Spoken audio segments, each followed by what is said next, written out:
très heureux d'être là ce soir sur un sujet qui est très important et qui est passionnant, et très heureux d'avoir écouté ces échanges extrêmement riches. Ce que je voulais vous dire, c'est d'abord une première chose, vous l'avez dit, les industries culturelles et créatives, c'est une priorité stratégique pour BPI France. L'ambition de BPI France, c'est de faire de la maison la banque des ICC, la banque de la French Touch. Pour nous, c'est la même chose. Pour une raison très simple, enfin pour trois raisons très simples. La première, c'est que les industries culturelles et créatives, c'est 5% de la richesse nationale, 1,7 million d'emplois. Donc ça fait masse économiquement, c'est absolument incontournable. Ça a été dit, et on y reviendra, c'est pas uniquement un enjeu de puissance économique, c'est un enjeu de rayonnement international, c'est un enjeu de soft power. Alors, en l'occurrence, ça a été dit quand on a lancé les états généraux des ICC en novembre dernier, et un fonds d'investissement d'ailleurs dédié que l'on gère à cette occasion. On avait la chance d'avoir 3 ministres pour lancer tout ça.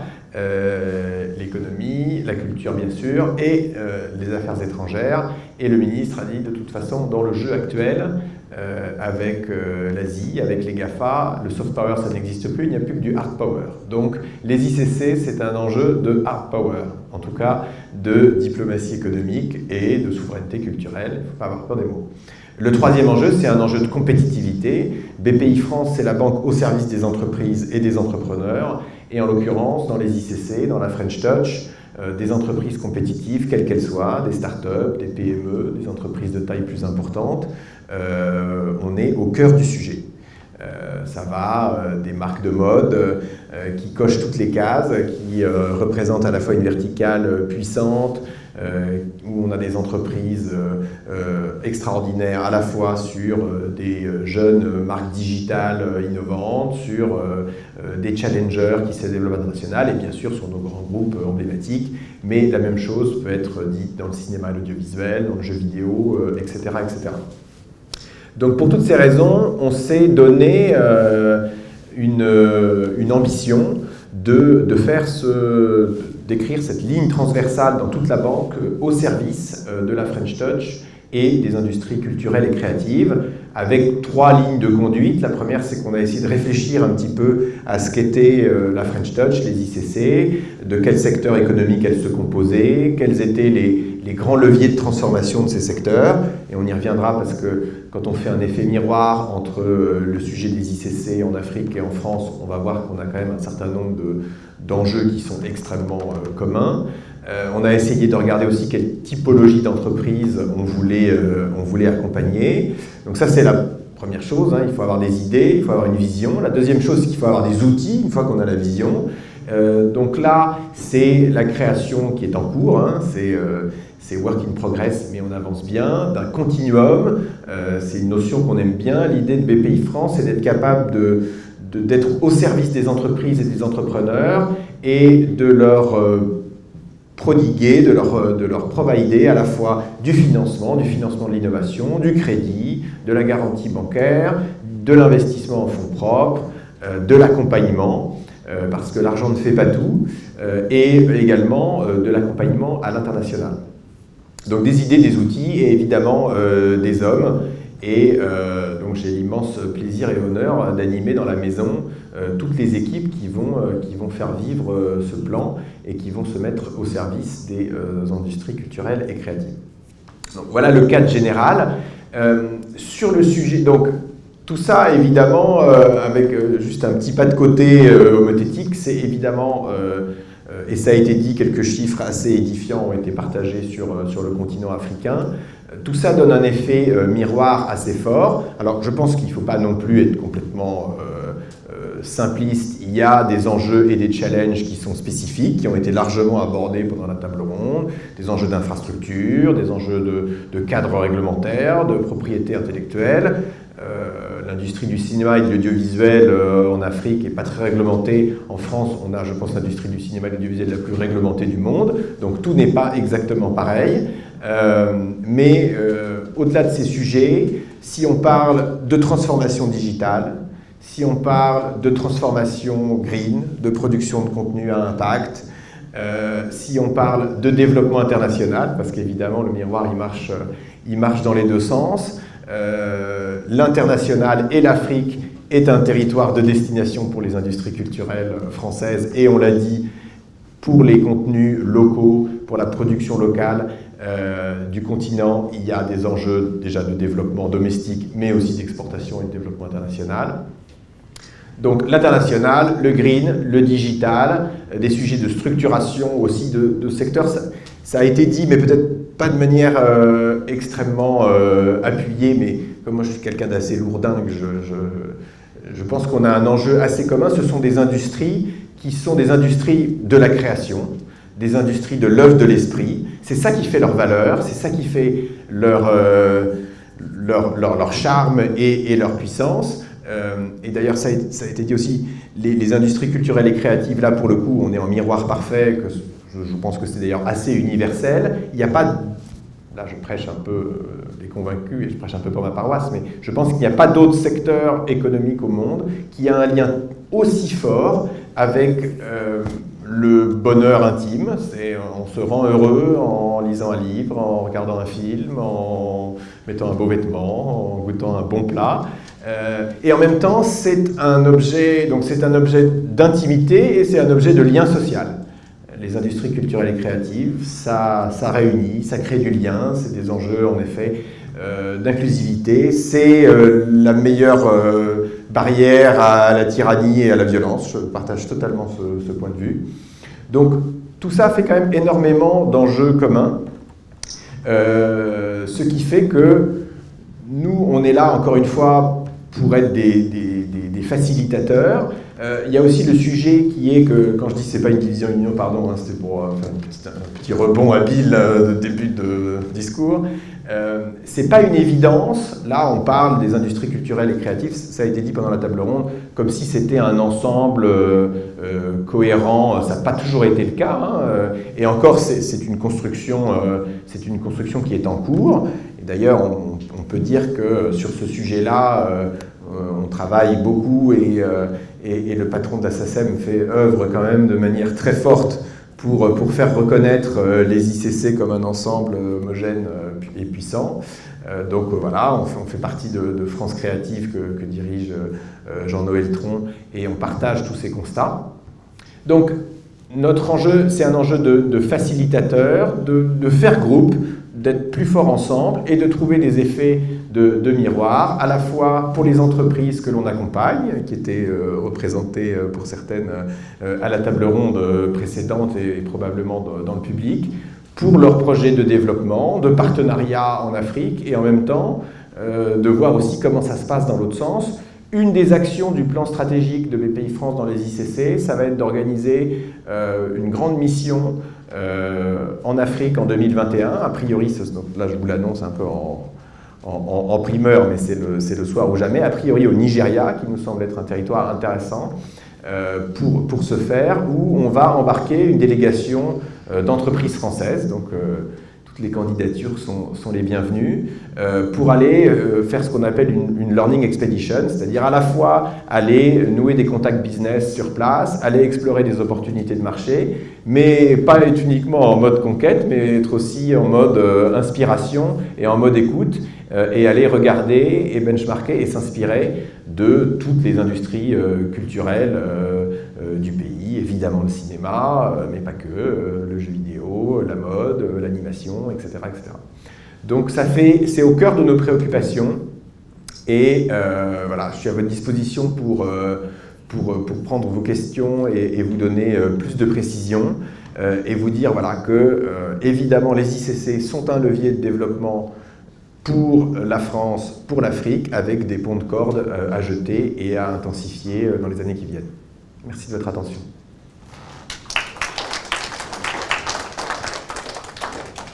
J'ai une petite question pour vous avant de donner la parole à la salle. Quand on pense BPI France, on pense start-up. Donc est-ce que votre union a vocation aussi à financer les start-up dans les industries créatives, sachant que c'est souvent des objets qui sont complexes, avec des modèles économiques compliqués aussi. Donc là-dessus, dans l'état de vos réflexions, qu'en est-il ? Alors, la réponse est absolument oui. Puisque évidemment il n'y a pas d'écosystème entrepreneurial, il n'y a pas d'écosystème de financement complet et efficace sans adresser les startups. Donc les startups culturelles et créatives sont des cibles prioritaires du plan. On a des outils, alors déjà on a un fonds d'investissement qui est dédié aux entreprises qui sont à la fois créatives et innovantes. Et on a des outils de financement qui sont déjà disponibles et déjà existants, et dont on est en train de travailler le fait de les ouvrir encore plus largement aux industries culturelles et créatives. Je prends un exemple concret. Une entreprise du jeu vidéo, par exemple un studio de jeux vidéo, historiquement, avait accès aux aides à l'innovation et au financement spécifique de l'innovation du fait d'une barrière à l'entrée technologique forte, etc. Mais un studio qui a une proposition de valeur qui s'appuie sur l'état de l'art technologique, on va dire, qui ne va pas inventer un nouveau moteur de jeu ou une technologie totalement disruptive, mais qui a une proposition de valeur différenciante, qui s'appuie sur des jeux, sur une ligne éditoriale spécifique, avec une gaming experience particulière, etc., etc.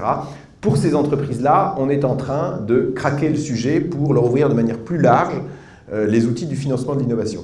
Donc, à côté de ça, on a le Hub, qui est un magnifique lieu où on est réunis ce soir, mais qui est aussi un programme d'accompagnement des startups. Donc là aussi, sur toutes les briques du continuum, les fonds propres, le financement, l'accompagnement, l'international, les startups sont au cœur de nos préoccupations et au cœur de nos priorités.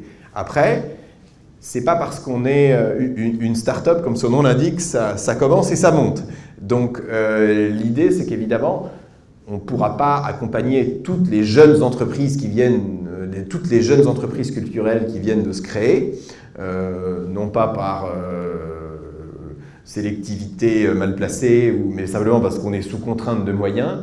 Donc évidemment, les entreprises, les startups culturelles qu'on va accompagner, ce seront celles qui auront une proposition de valeur véritablement nouvelle, différenciante. Encore une fois, je le répète, pas que technologique, ça peut être aussi dans le modèle économique, ça peut être dans l'usage, ça peut être dans le contenu. Mais voilà, évidemment, on cherchera des entreprises qui ont une sauce secrète particulière. Alors, moi, j'avais une question, mais vous avez déjà commencé à répondre en partie. C'était en fait de savoir quelles sont les modalités et les critères pour justement être accompagné par BPI France, quand on est une jeune start-up, comme moi par exemple. Et l'autre question, c'est est-ce qu'il faut absolument être à Paris ou moi, par exemple, je suis basée en région Rhône-Alpes. Comment est-ce que ça se passe en fait dans ces cas-là? Merci. Alors, la première réponse, et c'est pas pour l'éluder, c'est pas pour éluder la question, les critères en fait dépendent de ce dont vous avez besoin. Les critères quand on fait appel à un fonds d'investissement ou quand on demande une bourse ou quand on demande une aide à l'innovation ou quand on demande un prêt, les critères ne sont pas les mêmes. Chaque produit, en fait, si vous voulez, l'ordre des facteurs, c'est le projet. Quel est votre projet ? Où vous êtes, où vous voulez aller et quel est votre besoin de financement. Et ensuite, nous, notre job, c'est de regarder ce besoin de financement, comment on l'adresse de la manière la plus efficace, avec quel produit, avec quelle réponse. Et chaque produit a sa prérogative. Un crédit, ça doit être remboursé, un investissement en fonds propres, ça doit créer beaucoup de valeur, une aide, ça doit permettre de faire aboutir un projet, etc. etc. Donc voilà, je vous donne de manière très simpliste les critères par type famille de produits. Mais encore une fois, le bon ordre des facteurs, c'est de savoir décrire son projet, de mesurer son besoin de financement et ensuite de voir comment on y répond. Et ensuite, voilà, les critères s'appliquent en fonction des différents produits. Alors la deuxième question, évidemment, me chagrine beaucoup, mais merci de l'avoir posée parce que là, pour le coup, la réponse est facile. Évidemment, ce n'est pas une nécessité d'être à Paris. BPI France est une banque totalement décentralisée. On a, je crois, 48 implantations régionales. Donc votre contact, il est local et c'est évidemment à ce niveau que ça se passe. Oui, merci pour les précisions. Moi aussi, je voulais avoir ce type de précision. quand vous avez une start-up qui n'est pas basée en France, mais qui est portée par des Français, est-ce qu'elle a accès à ce type de financement, sachant que BPI France est présent aussi en Afrique à travers des fonds, à travers des participations dans plusieurs fonds, est-ce que c'est aussi accessible? Parce que les industries créatives, ici, tout le monde connaît. Donc, vous allez accompagner des startups, disons, françaises sur l'Afrique, mais quid des startups qui sont en Afrique et qui espèrent donc se développer? Parce que je pense, je dis sincèrement, c'est là le marché. Le marché, il est comment vous allez accompagner les startups existantes en Afrique pour leur permettre d'être des partenaires avec des startups françaises pour créer un véritable marché. Parce que si ce sont, et je vais être franc, hein, je connais très bien mon marché, si vous voulez accompagner des startups françaises en Afrique, acceptez le modèle LAFAC, qui est vraiment un modèle très particulier parce qu'il y a de la formation, mais une start-up dans le jeu vidéo, j'en connais plein qui ont voulu qu'aller en Afrique, mais qui ne comprennent pas le marché, puisque le marché n'est pas adapté. Si vous faites de l'animation, ça ne peut se faire que dans le cadre de la coproduction. Si vous voulez faire vraiment des projets pour des entreprises françaises, des start-up françaises sur l'Afrique, à un moment ou à un autre, vous êtes obligé de faire la coopération, la coproduction et les cofinancements. Parce que vous serez très mal vu. Et je vous le dis sincèrement.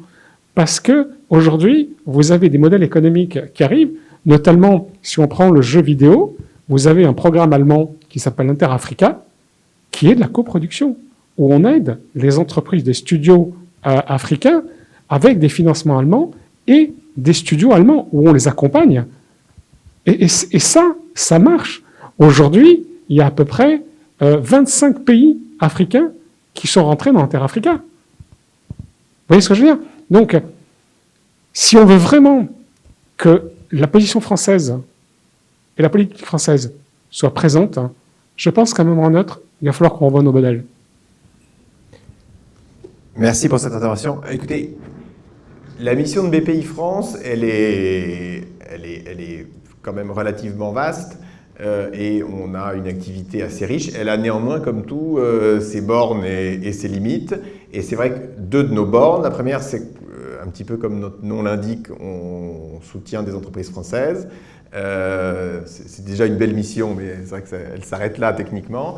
Et la deuxième limite, qui est une limite qui est intéressante à explorer, mais qui s'impose à nous aujourd'hui dans le secteur des ICC en particulier, je prends votre point, c'est que on accompagne financièrement des entreprises françaises. C'est-à-dire qu'on a je ne sais pas si c'est une contrainte, mais en tout cas c'est notre cible, c'est à la fois la territorialité et la typologie. On accompagne des entreprises et pas des projets et pas des œuvres. C'est-à-dire que dans le cinéma et l'audiovisuel, on va prêter de l'argent, on va investir au capital de sociétés de production, mais on ne sera jamais dans des fonds de coproduction ou dans des slate funds, etc. Ça, on n'est pas outillé pour. Donc, une fois qu'on a dit ça, quand on dit qu'on est là pour accompagner le développement international des entreprises créatives françaises, c'est sous toutes ses formes. C'est sous la forme d'une exportation pure et simple, mais aussi évidemment sous la forme de partenariats, de joint ventures, de filiales. On a des outils dédiés, notamment sur le fait de protéger et de garantir le capital des filiales qui sont créées en dehors de l'espace économique européen. Donc les modalités ensuite de développement, ça va de la vente pure et simple à des sociétés communes, à des filialisations, etc. Et ça, évidemment, non seulement on n'a pas de contre-religion là-dessus, c'est encore une fois la meilleure forme de développement, c'est celle qui épouse le projet, mais c'est évidemment des formes d'accompagnement, là pour le coup, qu'on est capable de faire avec une contrepartie en face de nous qui est une entreprise dont le siège social est en France. Si vous me permettez de compléter ce que vous venez de dire, je vais donner l'exemple de la fac. Alors, qui est particulier, alors encore plus parce que nous, on a 3 dimensions qui complexifient vraiment la thèse d'investissement, parce qu'on cumule à la fois EdTech et industrie créative, et en plus le continent africain. Et ça a été très difficile au départ pour nous de trouver des financements. Et même, il y a des patrons de grands fonds français qui nous ont dit, écoute, en fait, il y a un trou dans la raquette en France pour financer des entreprises françaises dont le modèle économique est essentiellement basé sur l'Afrique.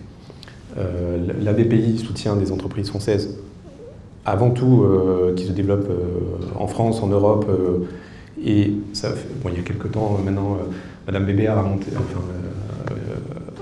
mis en place des investissements pour les entreprises qui s'intéressent à l'Afrique.